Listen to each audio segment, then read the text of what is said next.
Isso vai ficar muito claro, e eu já chamo a Renata Agostini aqui para poder mostrar para a gente. Isso vai ficar muito claro, Renata, quando a gente olha o que as pessoas estão dizendo, os mais pobres inclusive, sobre sua capacidade de pagar as próprias contas. Eles dizem o auxílio caiu no bolso, em 17 de agosto esse número tinha melhorado e agora ele embicou para cima de novo. Ou seja, o dinheiro caiu, o mês chegou no final e a pessoa falou, não deu.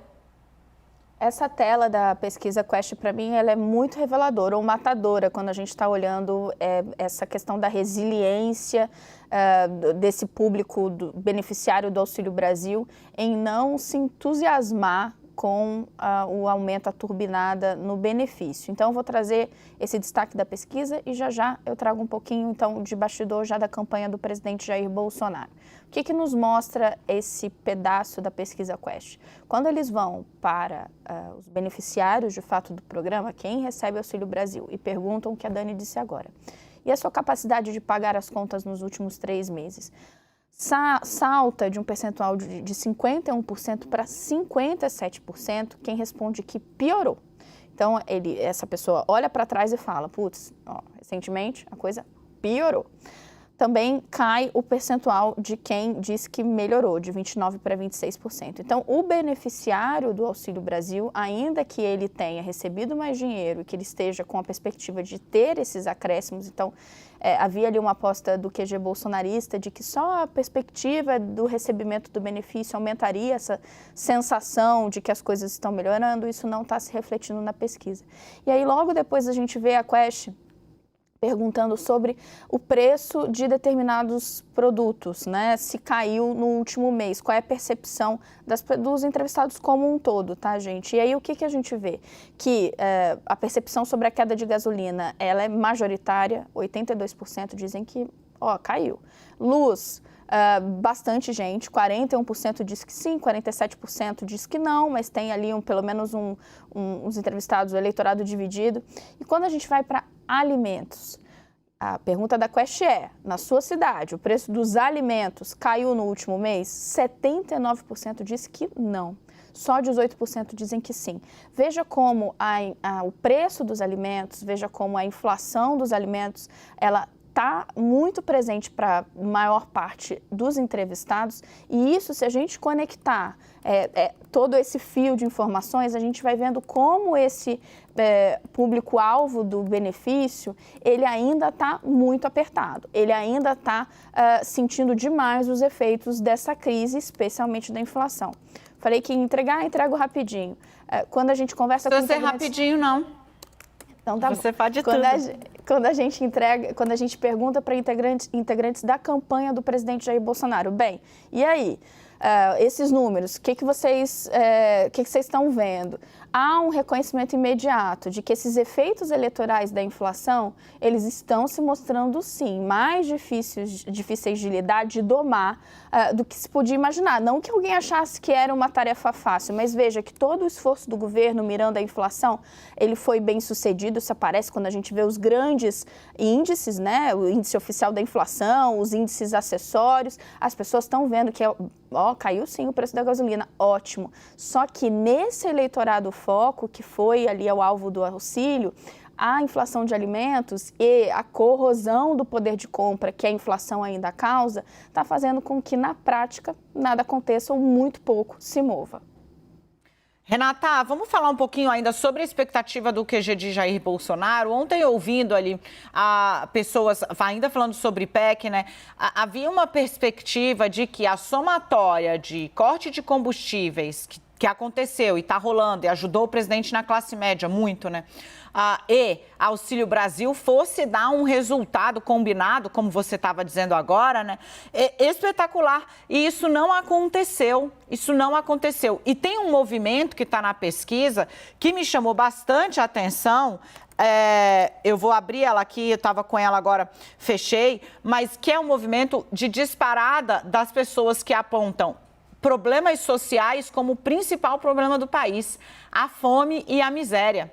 Isso está ali, a preocupação com a economia no macro, ela segue sendo a mais alta, né? Ela lidera, Claro, mas problemas sociais despontou. E quando se pergunta que problemas sociais, as pessoas falam fome, miséria. Isso é o que passou a dominar a atenção e é uma narrativa que nesse momento interessa ao PT. Porque como a gente desenhou aqui, cara, se você viu o CNN 360, você viu o programa de Bolsonaro e de Lula antes deles irem para a televisão. Eu falei, é prato vazio de um lado e prato de comida cheio do outro. E é exatamente a imagem que tem sido usada na abertura dos programas de Luiz Inácio Lula da Silva. Sim, não, de fato, a questão dos problemas sociais, porque quando a gente, na verdade, entra no problema social maior, a Dani traz a questão da fome, ela está relacionada com o problema econômico, né? Então, a gente está falando de dois problemas ali diferentes, segundo a Quest, Perfeito. quando ela coloca para as pessoas, mas na prática a gente está falando do mesmo problemão, que é as pessoas estão sem dinheiro ou o dinheiro está curto e, diante disso, elas têm fome. É isso que elas estão apontando. Se a gente fosse condensar, a gente teria ali um resultado ainda mais significativo. E assim, trocando em miúdos, alguém vai questionar que essa é a principal preocupação? Primeiro que no dia a dia, se você está com fome, você não está pensando em qualquer outra coisa. Isso é o principal problema mesmo. Você não está nem pensando tanto na sua dívida que você vai ter que negociar com o banco ou o aluguel que está atrasado. A fome vem primeiro. Então, se as pessoas estão padecendo disso, esse item, ele dispara mesmo. E aí, então você não está falando de uma pessoa que está nessa situação falimentar, mas ela está preocupada, ela está conseguindo até comer, não come tão bem quanto antes, mas está conseguindo botar comida na mesa para os seus filhos, porém, ela está vendo que o dinheiro está cada vez mais curto, e aí entra a questão, poxa, mas eu vou ficar mais endividado? E aí, por que as coisas se conectam tanto, gente? Parece meio básico, mas esse exercício, às vezes, ele é muito relevante, porque também acaba, né, dando, de certa forma, sendo um exercício até de empatia. Se você conseguiu colocar comida na mesa nesse mês, mas você está vendo que você fez isso ao custo de algum endividamento, a dúvida que chega eu vou passar fome no mês que vem? O dinheiro vai dar para o mês que vem? Porque quem não está lidando com essa aflição de ter dinheiro ou não para comprar comida no supermercado, talvez não faça esse exercício, mas vamos parar para pensar. Então, isso se reflete nas pesquisas, isso mostra a dificuldade que falávamos há pouco de Jair Bolsonaro de se comunicar com esse extrato mais pobre e por que o investimento da campanha de Luiz Inácio Lula da Silva para esse público que ganha até 2 salários mínimos ou os beneficiários do Auxílio Brasil tem sido focado tanto nisso. Sim, eu achei muito impressionante, porque o primeiro programa de Lula, que explorou uma ideia de contrastes em várias frentes, fez também ali um contraste com a questão da pandemia, do desmatamento, ele trouxe outras imagens. Mas é o que a Dani disse, ele abre com o prato cheio e o prato vazio. Na verdade, com o prato vazio e o prato cheio, né? Qual foi a palavra escolhida para ilustrar quando aparece o prato ali com a comida quentinha? É o Brasil que acolhe. Então, é a mensagem emocional de que você precisa ter alguém para olhar a sua necessidade e te ajudar a obter algo tão essencial que é a alimentação. Você sabe que hoje, vindo para cá, eu vi uma cena que me deixou muito, assim, tocada, né?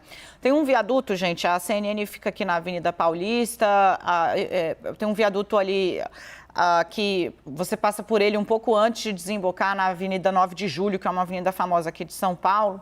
E ele é um viaduto coberto, então muitas famílias desabrigadas, elas montaram suas barracas lá. Quem vem para cá sabe de onde eu estou falando, né?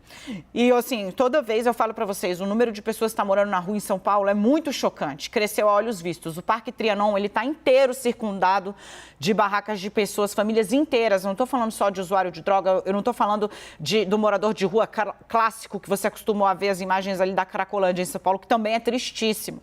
Mas família mesmo, criança, mãe, pai, várias crianças, de colo inclusive, morando nessas barracas no meio da rua. Bom, passando por ali, hoje eu vi que o cidadão, ele colocou, Renata, vasos de planta ao redor da barraca dele, para dar um ar de casa, cara.